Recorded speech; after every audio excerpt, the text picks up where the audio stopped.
Good evening, everyone. Good evening, Jai Hind. I hope all of you are doing well.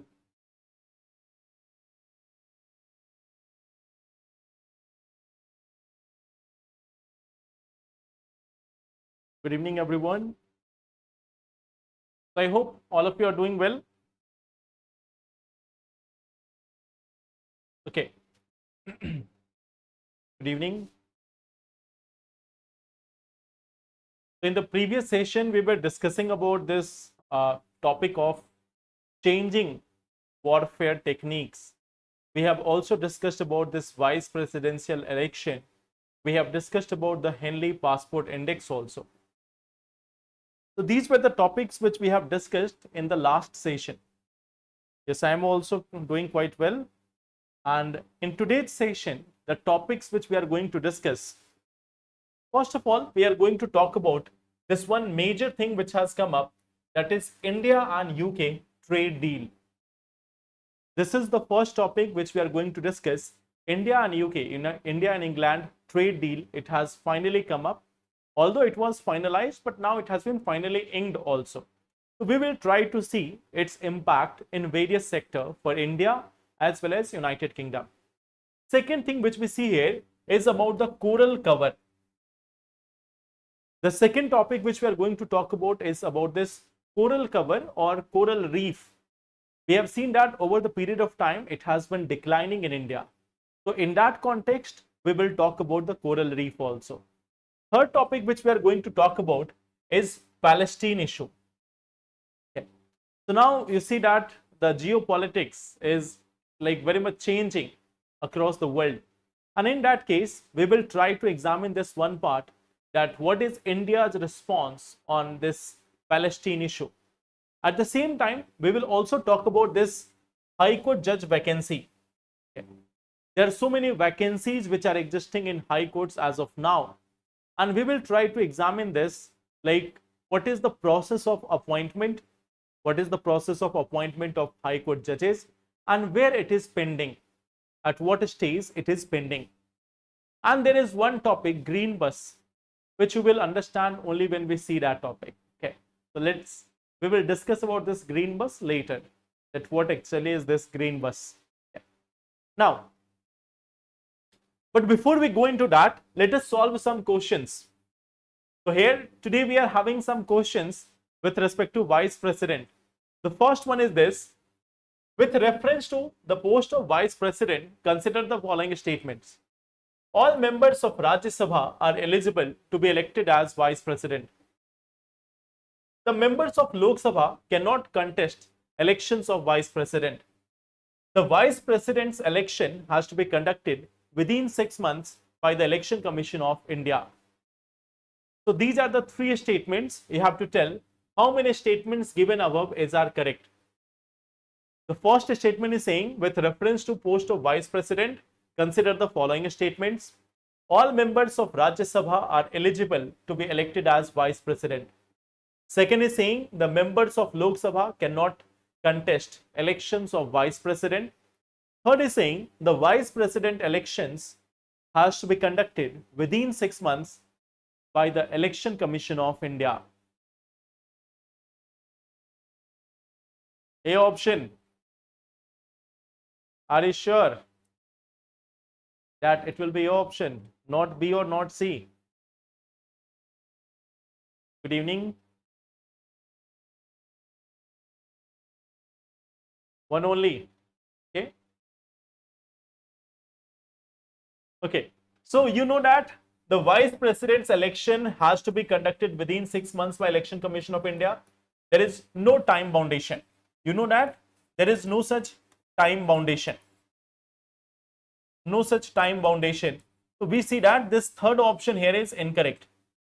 The members of Lok Sabha cannot contest elections of vice president. So this is also incorrect. Okay. They can contest. Members of Lok Sabha can also contest. Okay. Now here it is saying all members of Rajya Sabha are eligible to be elected as vice president. If we look at this, the age limit for this post of Rajya Sabha member, Rajya Sabha MP, is 30 years. And for the post of vice president, it is 35 years. So now tell me about this one part. Will this first statement be correct, that all members of Rajya Sabha are eligible to be elected as vice president?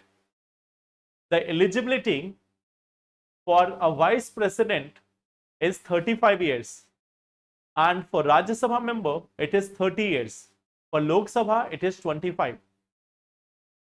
Okay. So will that statement be correct? The answer is no. All those members who are above the age of 35 years, all those Rajya Sabha members who are above the age of 35 years, they would be eligible for election as vice president. Okay. So here the answer is option number D, that is none. Coming to second question. The chairman and the deputy chairman of the Rajya Sabha are not the members of that house. While the nominated members of the two houses of parliament have no voting right in presidential election, they have the right to vote in the election of vice president. This is a previous year question also with respect to the post of vice president.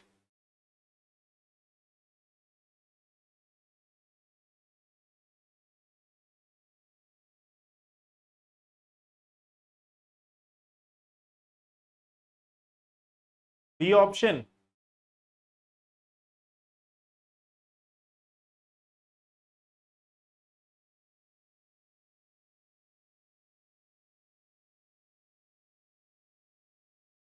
Okay. So I think in this case, you know that the chairman of this Rajya Sabha, the chairman of Rajya Sabha is vice president, and he is not the member of Rajya Sabha. So first option is incorrect.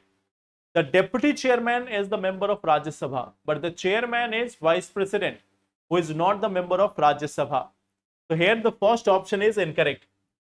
The nominated members of two houses of parliaments have no voting right in presidential, but they have the right to vote in election of vice president. So we have seen it last day also. So here again the answer will be option number B. Now question number 3.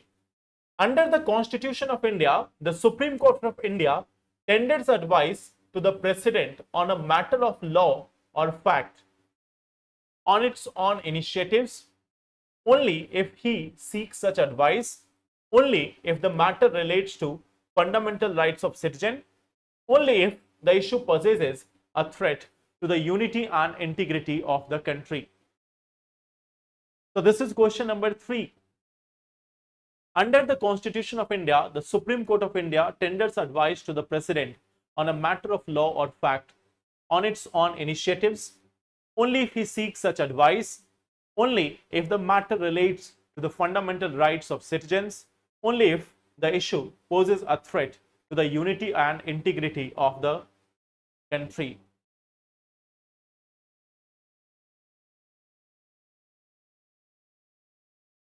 A option.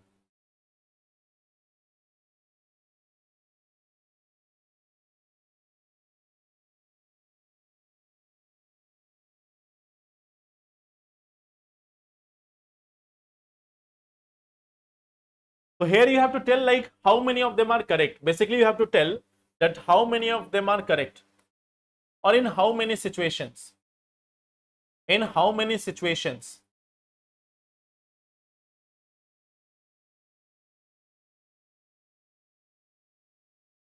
B option, A option.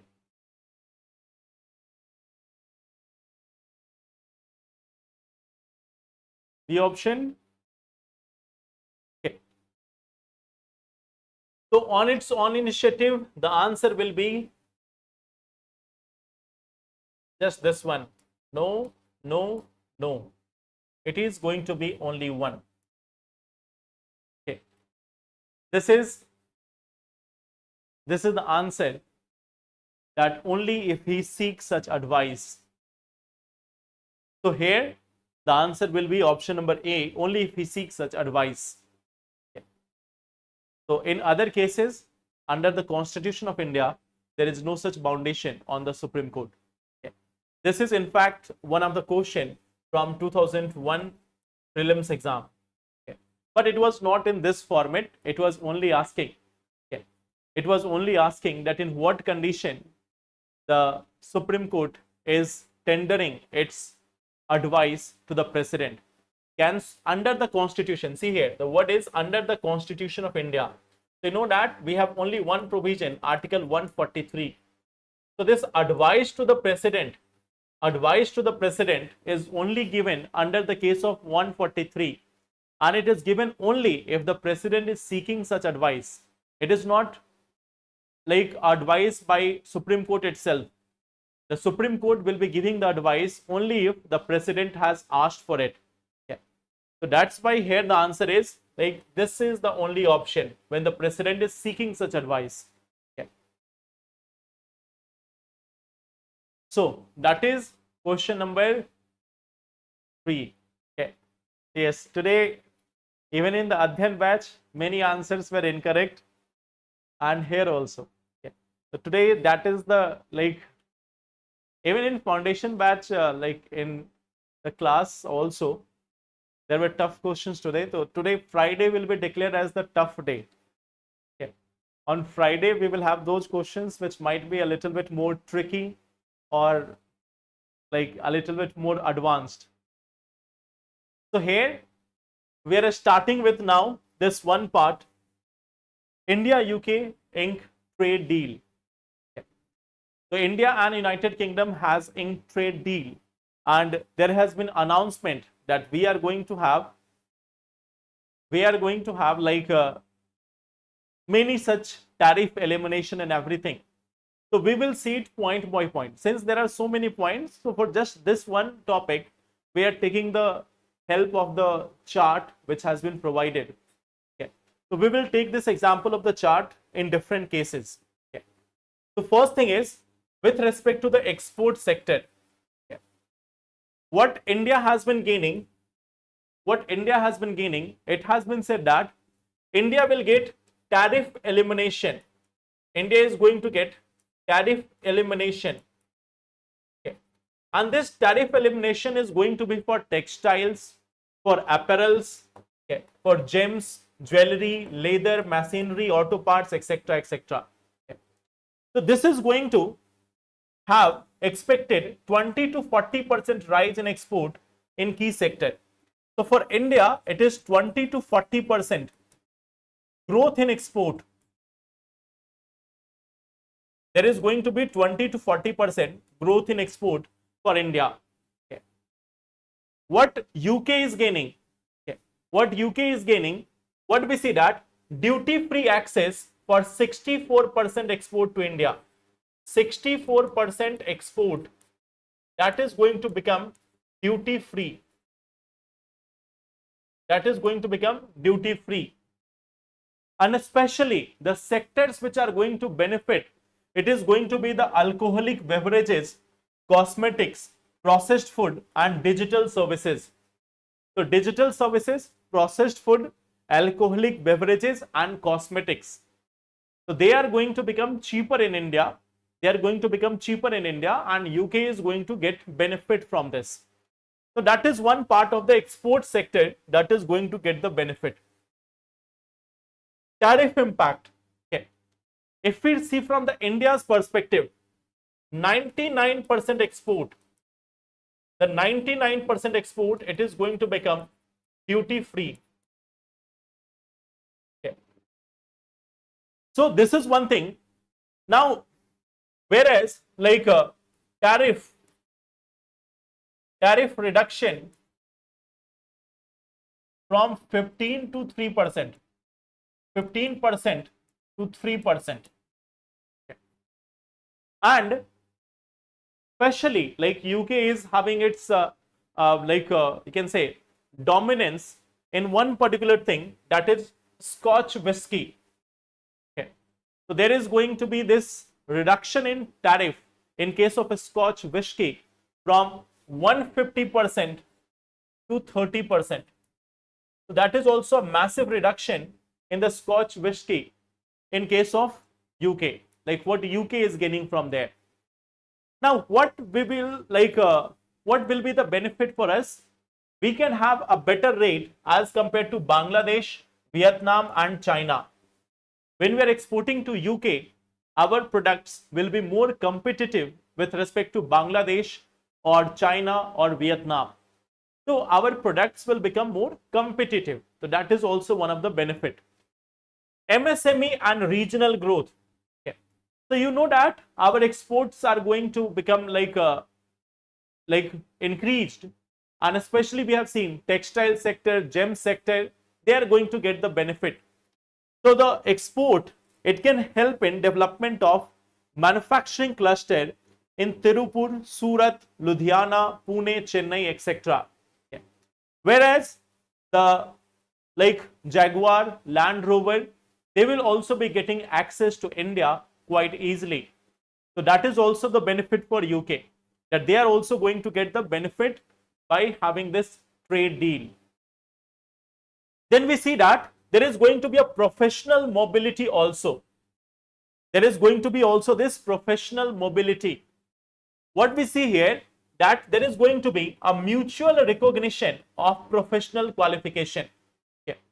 So the degrees which are here, the professional degrees which are here in India are going to be recognized in UK also, and the degrees of UK are going to be recognized in India also.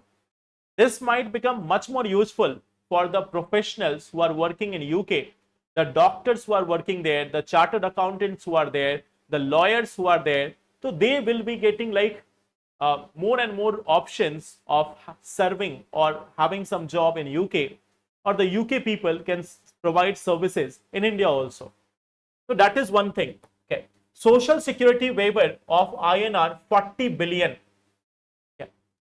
UK service sector, it is going to get around 60,000 individuals from India. Okay. So the gap in the skill and engineering part in UK can be filled from the Indian laborers. They will be getting around 60,000 Indian professionals. So that is a benefit for them also. Then green technology and energy. UK is going to invest in solar, hydrogen, battery and electric vehicle in India. The solar and all other green energy is also going to get benefit as part of this trade deal.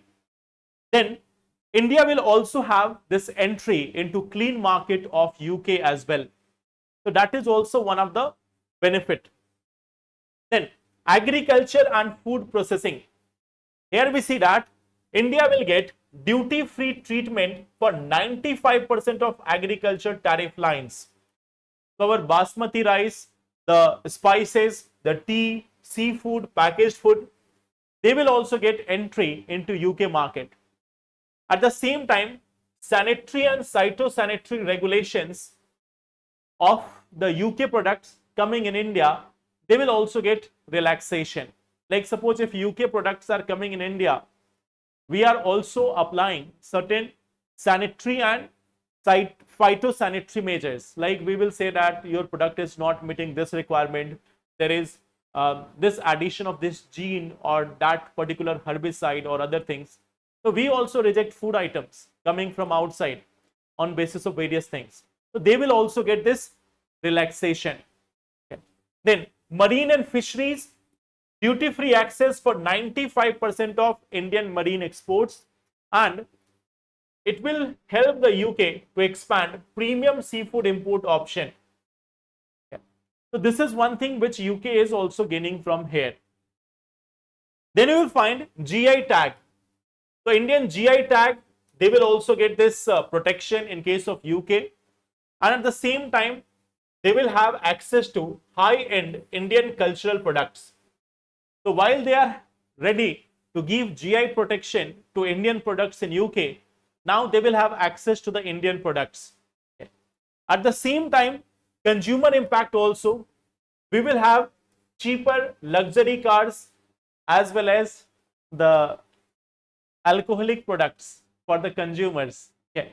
And they will get Indian textile, pharmaceuticals, processed food and jewelry. Okay. So that is the benefit which they are going to get. We are also looking at this one major thing, access to the European Union via the UK. Okay. We are looking at this one part, access to European Union via United Kingdom. That is one of the main strategic angle which we are looking at. And what we see that they are also looking at a strengthened digital and defense links. UK also wants to protect itself. UK also wants advancement in digital technology as well as defense technology. So that is also something which they are going to gain.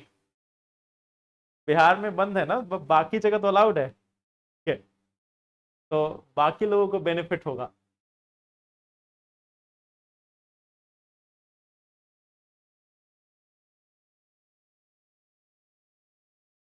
You can drink water.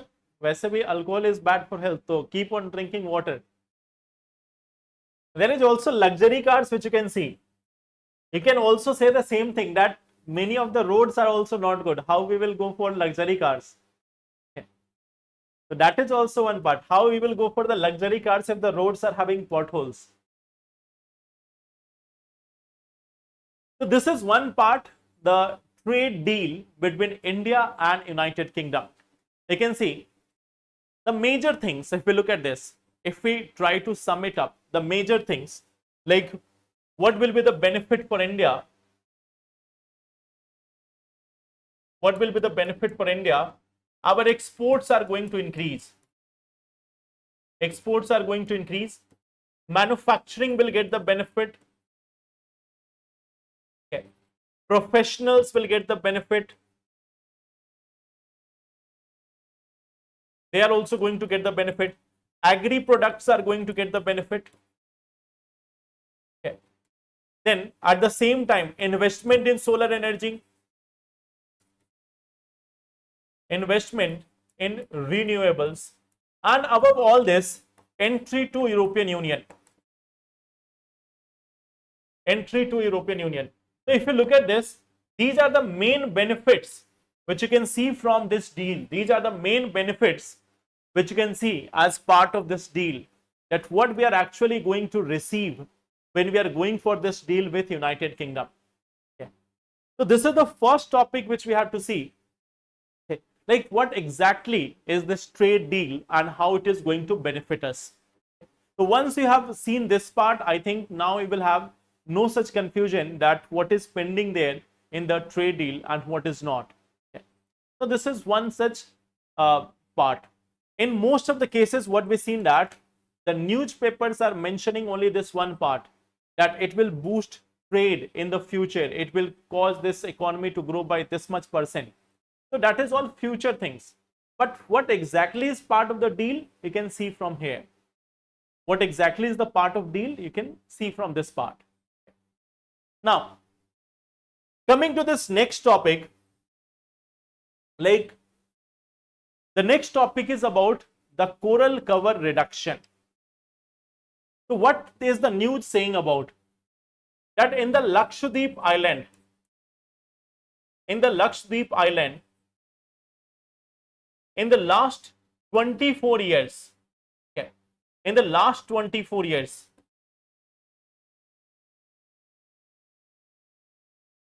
this coral cover, the coral cover, this one has reduced by 50%. Reduced by 50%. That is the news article, that is the news which is being suggested here. Now tell me one thing. What exactly is coral reef? First question. And why they are reducing? So can you tell me what exactly are coral reef and why we are seeing a reduction in the coral reef structure? What is the reason behind it?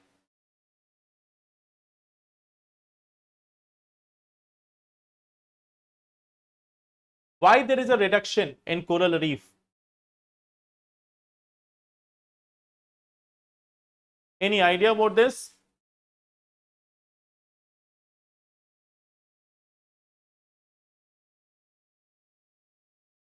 Infrastructure, pollution, okay. Coral bleaching, okay. Huge fishing activities, correct.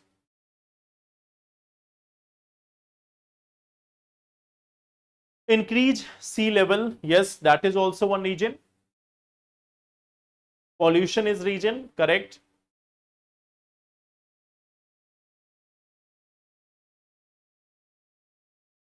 Anything else? Temperature, yes. The sea temperature. The sea temperature is also rising. So that is also one of the major factor. Now, when we talk about coral reef, what exactly is coral reef? Basically, it is a symbiotic relation.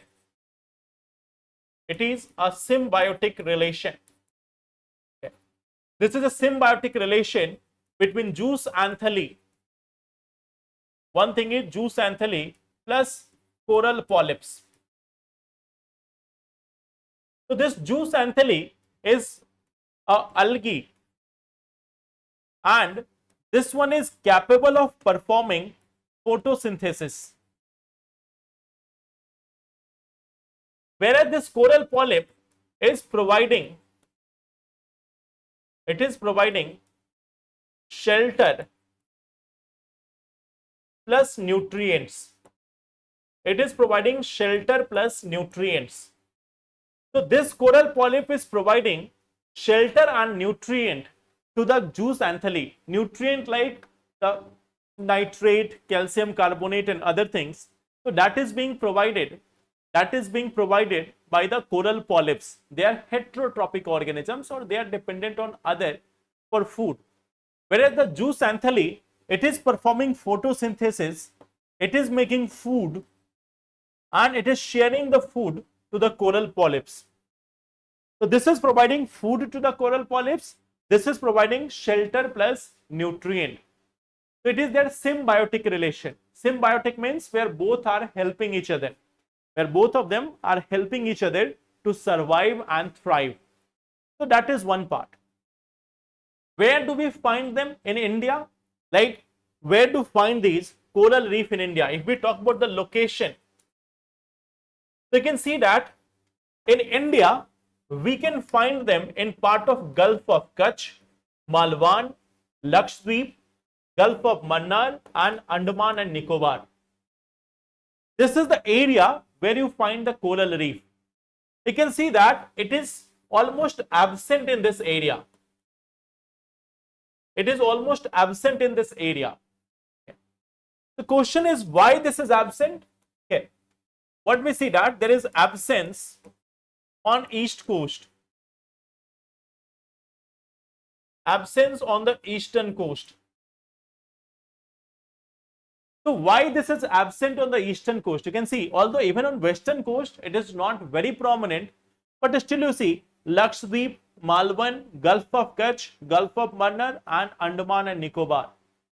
But on this side, in this Bay of Bengal region, this is almost absent. The question is why? Why this is absent? See, this is zooxanthellae. Zooxanthellae. It performs photosynthesis. So it needs clear water for sunlight. It needs clear water for sunlight. But on the eastern coast, we are seeing that there is presence of rivers. Rivers bring sediment. So, lack of clear water. That is one of the region. There is another region which we see, the coral reef. The coral reef, they also need saline water. They can survive in saline water. They need this saline water. But in the case of rivers, we see that there is also fresh water. There is also fresh water. Fresh here means meetha pani, the one which is not salty. So they need the saline water. Here there is supply of fresh water.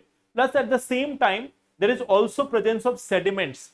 Sediment means the mud, the dust particle, the soil. If you see any river, you will find that huge amount of sediment is there in the water. Huge amount of sediment is there in the water. So in that situation, the coral reef cannot survive. So that is why you can see on this coast of India, the coral reefs are almost absent. Okay. So that is one of the prominent reason. Now see, in the world, if you look at this, a significant amount of coral is present here. It is almost like 30.1%. It is almost like 30.1%. This area, it is also called as coral triangle. It is also called as coral triangle. Then Australia, it is also having around 16.1% of the coral reef. Some portion of it is found in this part of Caribbean also, where it is like 10.2%. And in Pacific also, what we see that there is presence of around 26.7%. Yeah.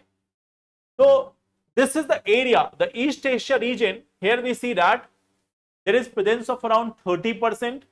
The Pacific region, we have around 26.7%, and then others also. Okay. So this is one thing, the location of the corals in the world map. Okay. This area which you can see here, the Polynesia region, this is called as the coral triangle. Okay. Here you will find that Philippines is there, Malaysia is there. Okay. You have the Philippines, you have Indonesia, you have this Malaysia. Okay. Then you have Papua New Guinea. Then you also have this Timor-Leste and Solomon Island. So there are 6 countries which is having enormous amount of coral reef in this area. So this is called as the coral triangle of the world. The coral triangle of the world. Okay. Then what we see that there is one event called as coral bleaching. There is one thing called as coral bleaching. You can see that normally the corals are quite colorful. Now this color of the coral reef, the zooxanthellae, the algae, this one is providing the color. It is responsible for color. So when there is coral bleaching, it means loss of pigment or loss of zooxanthellae. Loss of pigment or loss of zooxanthellae. Now, when there is a coral bleaching, it doesn't mean that the entire coral structure will be destroyed. It doesn't mean that the entire coral structure is going to be destroyed. If it returns back in a small time, if it returns back within few months, then the coral reef structure might be able to survive. But if the bleaching persists for a longer period of time, the entire coral structure is going to be destroyed. Means the entire structure will be gone. Just to give you one idea, if we look at the entire world, the coral reef structure, it is present in less than 2% of oceans. They are present in less than 2% of the oceans, and yet they are supporting 25% of this marine biodiversity. They support this 25% of marine biodiversity. So from here you can imagine that what is the significance of this coral reef. That they are covering just 2% of the surface of the oceans, and yet they are supporting around 25% of the marine biodiversity. So that is also one thing which we see about the coral reef, that when they are dying, when there is a bleaching of coral, it is not that we are losing only the corals. It is not that we are losing only the corals. The 25% of the marine biodiversity is also under threat. Okay. So death of coral means, there is going to be the death of this 25% marine biodiversity. Okay. Now, what we see, like, why this coral bleaching is occurring? What is the regions? Like you have all told me, pollution, then marine heat waves,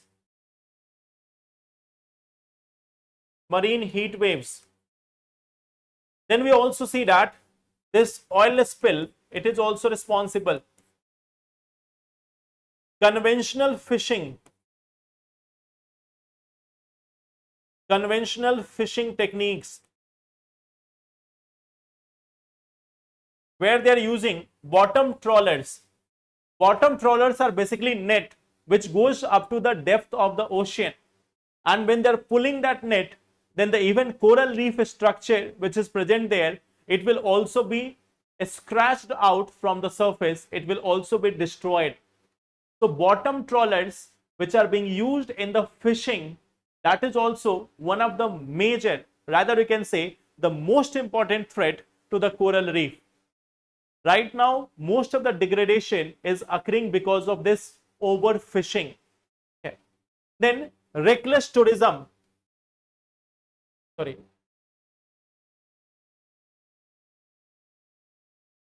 Reckless tourism, that is also responsible here. Okay. Apart from this, you may see that the flooding issue, cyclones, they are also responsible for this coral bleaching. Okay. They are also responsible for this coral bleaching. Okay.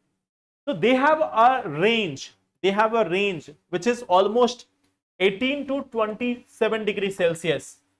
Almost 18 to 27 degrees Celsius. 18 to 27 degrees Celsius. This is the habitable temperature. If it is increasing or decreasing, if the temperature is increasing or decreasing, then coral bleaching may start. Okay. First, there will be loss of zooxanthellae, and when there is loss of zooxanthellae, there will be loss of each and everything. Okay. So this is one such temperature which is there for the coral to exist. Okay. Now in the recent time, what we see that there is also one approach. In order to save this, there is an approach called as BioROC technology. There is one thing called as BioROC technology. Okay. So under this, what we are doing, we are providing a metal frame. And we are putting it in the oceans.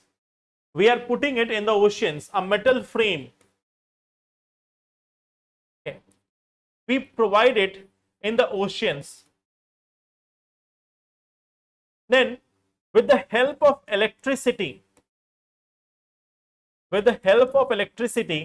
what we are doing, we are having the calcium carbonate structure built up over these areas.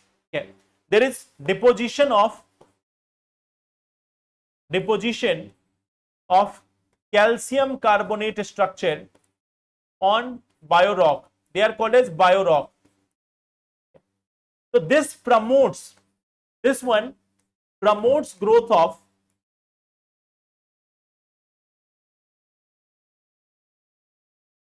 coral. So this one is promoting the growth of corals. So BioROC technology is one such technique in which electricity is being passed underwater, It is not very high voltage. It is a normal voltage of electricity which passes through this area.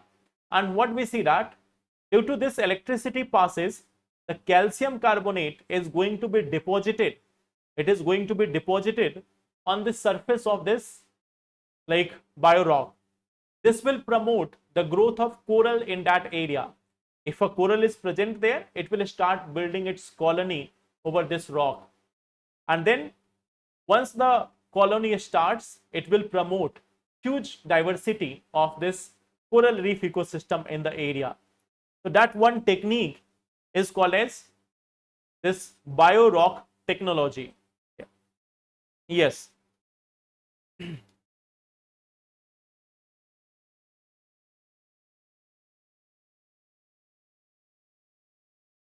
Tourism को control करने का कोई strong mechanism, there is no such a strong mechanism which is existing, but we see that like there is one such area, Gulf of Mannar.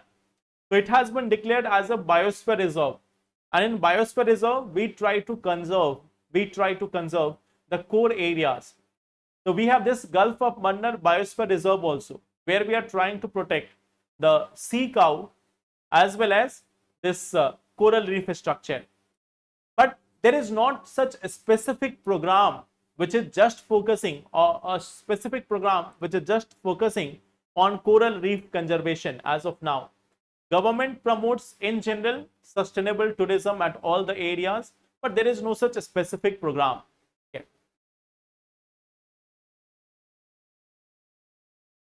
Basically for coral reef, there is a very popular saying that when we are talking about coral reef, there is a very popular saying that even if someone is sneezing, even if you are sneezing, then some corals might be destroyed. Okay. The corals are very much sensitive ecosystem. They are highly sensitive and yet highly valuable ecosystem. So this is one such topic about coral reef ecosystem. We have seen that it is decreasing. Now coming to this one portion which is about Palestine and Gaza issue, okay, or this Palestine issue. Okay. So recently in the United Nations Security Council at UNSC, India has said that ceasefire is must. Okay. India called for immediate ceasefire. Ceasefire is must.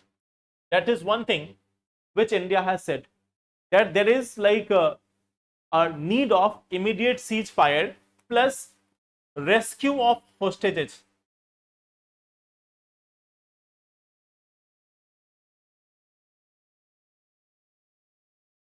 A few 1 month ago almost, at this meeting of United Nations General Assembly, India has abstained from voting.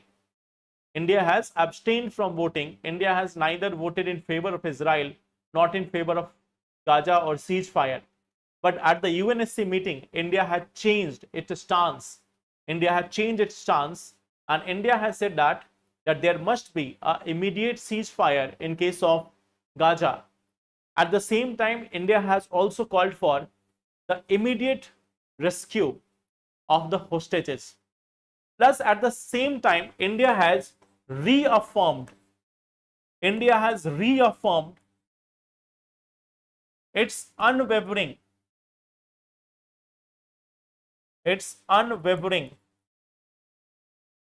support for Palestine. Okay. So officially, if you look at this, India has been supporting Palestine for quite a long period of time. But what we see that India has once again reaffirmed this, that we fully support Palestine. Many of the strategic analysts in India, like they call themselves as strategic analysts, and then they come to news channel debates and they say this one part, that India is going to side with Israel. India is not going to take the Palestine issue anymore. The government had changed in India. Now we are having a different policy. Yeah. So despite all these things, now you can again see that India has made its stance quite clear, that we are providing unwavering support to Palestine. Hence, Palestine, we always support this separate state for Palestine. Despite whatever relations we are having with Israel, we also support the Palestine issue or the separate state for Palestine. Okay. And at the same time, if you look at this, why India has called for this immediate ceasefire and all? Why this immediate ceasefire and all? Okay. There is an estimate that around 95% hospitals, in Gaza, they have been destroyed. Okay. So this is as per United Nations and WHO. As per United Nations and WHO, 95% hospitals in this part of Gaza, it has been destroyed. In the last 20 months, around 6,50,000 children have got no schooling. The schools are closed. So there is no education. Education is a part of basic right. But for the last 20 months, for the students, for the children who are there in Gaza, they are having no education. So it is not having just an immediate impact. It is going to impact the future of the population who is living in Gaza. Okay. So that's why it has been said that there must be an immediate ceasefire in case of Gaza. Now, yes, this is a major humanitarian concern. It has been going on for 20 months now, and some people are just making profit out of it. But the concern is real there in case of Gaza. Now, at the same time, if you look at this, India has always been in support of Palestine. In 1988, India became one of the first countries to recognize the Palestinian states. In fact, you will find that in 1996, India has opened its representative office in Gaza, which was later shifted to Ramallah in 2003. Okay. So India is also having its representative office in Gaza or in case of Palestine. In 2011, India has voted in favor of Palestine becoming a full member of UNESCO. So India has been supporting the Palestine issue or the Palestine cause for a very long period of time. Since the beginning itself, we have been supporting it. In fact, in the recent times also, despite what the television says, in the recent times also, you can see this, that Indian Prime Minister has visited this state of Palestine on 10th of Feb 2018.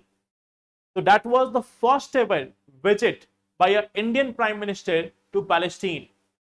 Prior to that, in 2015, Pranab Mukherjee, he became the first Indian president to visit Palestine. Okay.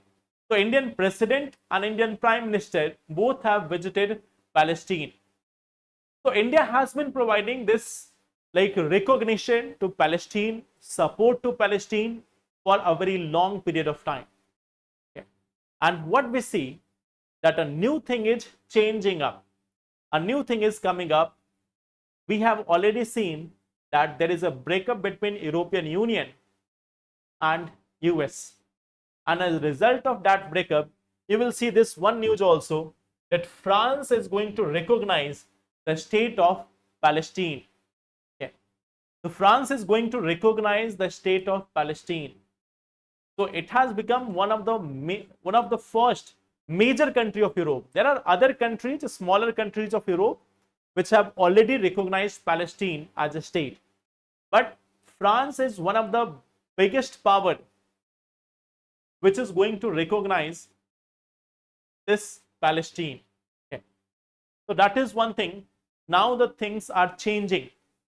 Now the things are changing in the case of Palestine issue also, or in case of European Union approach to the rest of the world. The European countries, now they are changing their policies.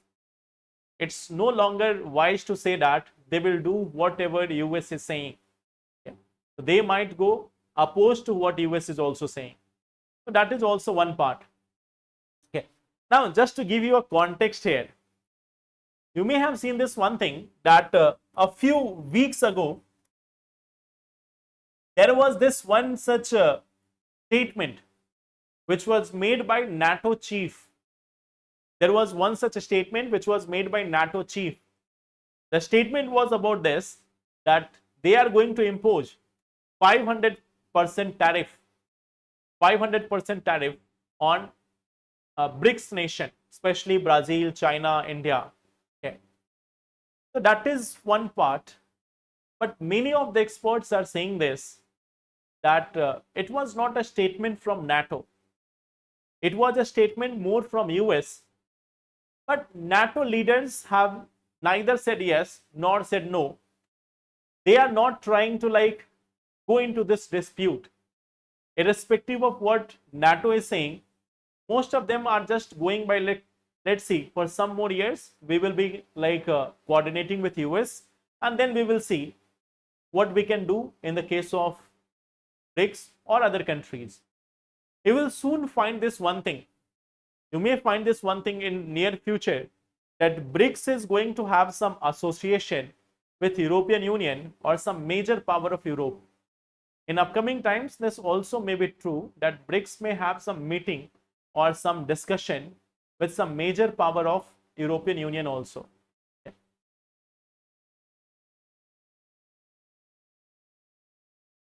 So that is the changing geopolitics of the world.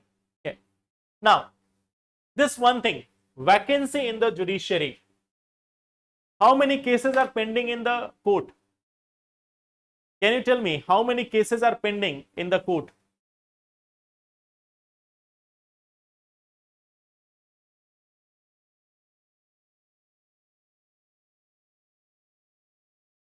How many cases pending in court?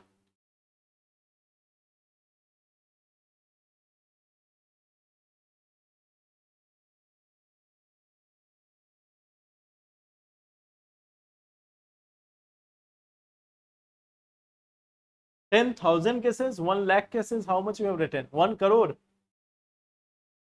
10 lakh. It is not 10 lakh cases. If you look at this, in India, around more than 4.5 crore cases are pending in judiciary.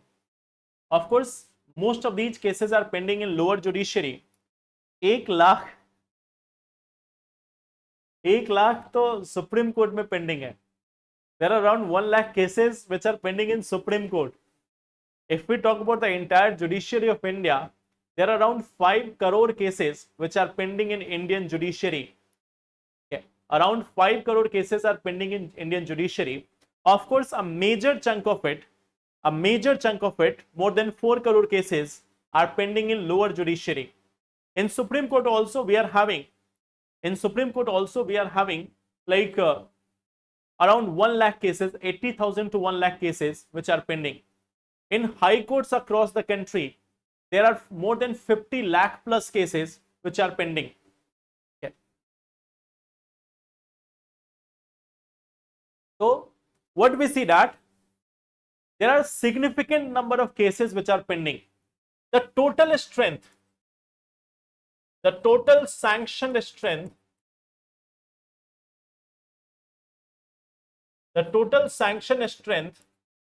of High Court judges in India, that is 1192. Okay. That is total sanctioned strength. It is around 1122. Out of this, around 371 are vacant.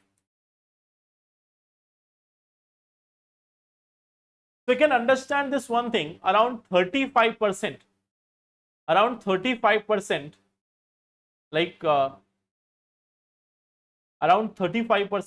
more than 30% posts are vacant in case of High Court. Now, why these are vacant? Why? First part, why it is vacant, is the recommendation.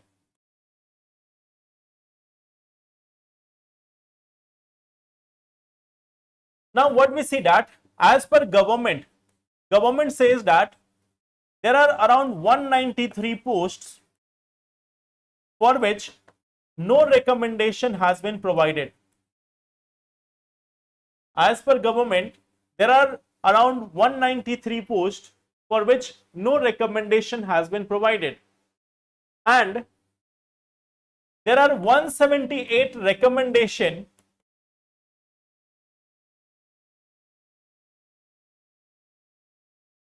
which has not been approved. Okay. So government blames the judiciary, judiciary blames the government. The one who suffers, you know who suffers. Okay. So what we see, that government is saying that for 193 posts there is no recommendation. No recommendation has been provided by the collegium for 193 posts. And collegium is saying, the Supreme Court is saying that we have already provided recommendation for 178 posts in High Court. But there has been no such clearance which has been provided, or no such appointment which has been provided. The government says that it is in various stages, like the process is ongoing, we will soon do this. But this is not pending just from last day or last week or last month. If you track the history, it is now pending for more than 1 year, even more than that. Okay. There are various recommendations which has been pending for 3 to 4 years, and there has been no appointment. There has been no such appointment. So now, what we see here, like what is the process? The process runs like this. That first of all, there is a High Court collegium. For High Court judges, there is a High Court collegium, which is headed by Chief Justice of High Court plus 2 senior judges. So once they finalize some name, they give it to government. Government gives it to the Intelligence Bureau, and there is, like, government gives it to the Intelligence Bureau, and there is a thorough investigation about those judges. Once it is conducted by the government, then they forward this recommendation to Supreme Court collegium. In the Supreme Court collegium, we have the Chief Justice of India plus 2 other senior judges of Supreme Court. Now if they are approving it, then appointment will be done by the government. If they are approving it, then the appointment will be carried out by the government. So this is the process as per the memorandum of understanding. As per the memorandum of understanding between the judiciary and government. This is the like understanding. This is the understanding between the government and the judiciary. Okay. Now, okay, what we see, like all these processes are there. There is involvement of everyone, and still after all this, we see that there is no such appointment which is taking place. Government is also involved, High Court is also involved, Supreme Court is also involved. So top level bodies, top level organizations are involved in here. But what we see ultimately, that despite all these things, we are still having 371 vacancies in case of High Courts. Okay. So this is one part, like it is not just of now. Why I'm saying this? In the month of November, we were discussing this topic also. We were discussing about this topic also in the month of November as well. And at that time itself, November 2024, this is end of July. We are here on 25th of July, so it is almost end of July. So around last year November also, the same statement was given by the government. The same information was given by the government that these many posts are vacant in case of High Court. So it has been a long period of time, but there has been no such appointments. Okay. In case of Supreme Court, yes, it is Chief Justice of India plus 4 senior most judges. Here we are talking about the High Court. So this is one part. Now, one last topic. One last topic. There is one thing called as green bus. Now, it is not green bus. You can see this is one such waste of public money. Okay. This is one image in the Hindu. Okay. This is one such image in the Hindu. And here you can see multiple buses are there. These buses are lying in the parking yard and they are here in Mumbai. Okay. They are here in Mumbai. So this is the part of like in Mumbai, the transport department is called as BEST. Okay. Its name is BEST. So these are the buses of the BEST and they are lying here unused. They are lying here unused for more than 1 year. They are lying here unused for more than 1 year due to the pending legal proceedings. Due to the pending legal proceedings and many other things which are going on. But ultimately, you will find that if they are covered with this thick like vegetation, maybe the government has planned that we need to have more vegetation over here. So perhaps they are doing it for it, or maybe it is just a neglect of public money. Okay.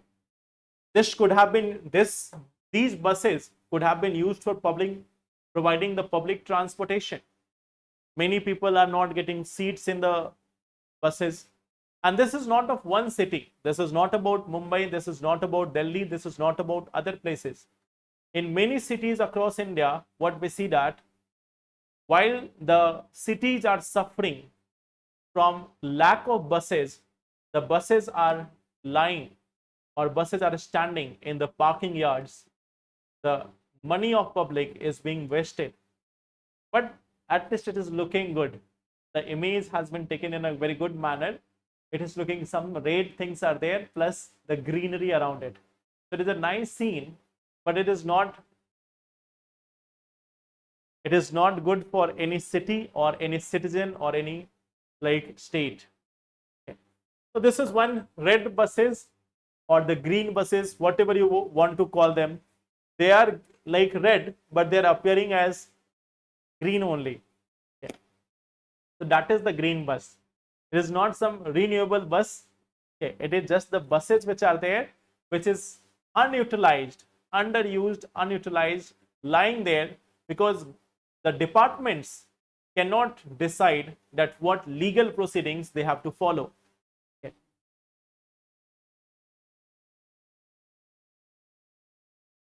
So that is also one of the last article which we have to discuss. Then we will meet in the next session on Monday, revise all these topics and how to tackle statement based questions. Which statement based questions? The one which we have discussed in the beginning.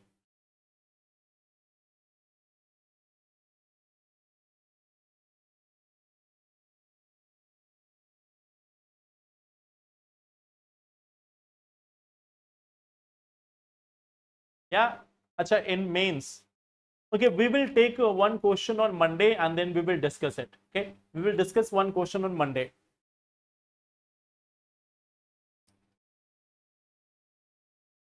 Like we will take any such one question and then we will discuss it. Okay, so thank you so much everyone. Take care and all the best. Thank you.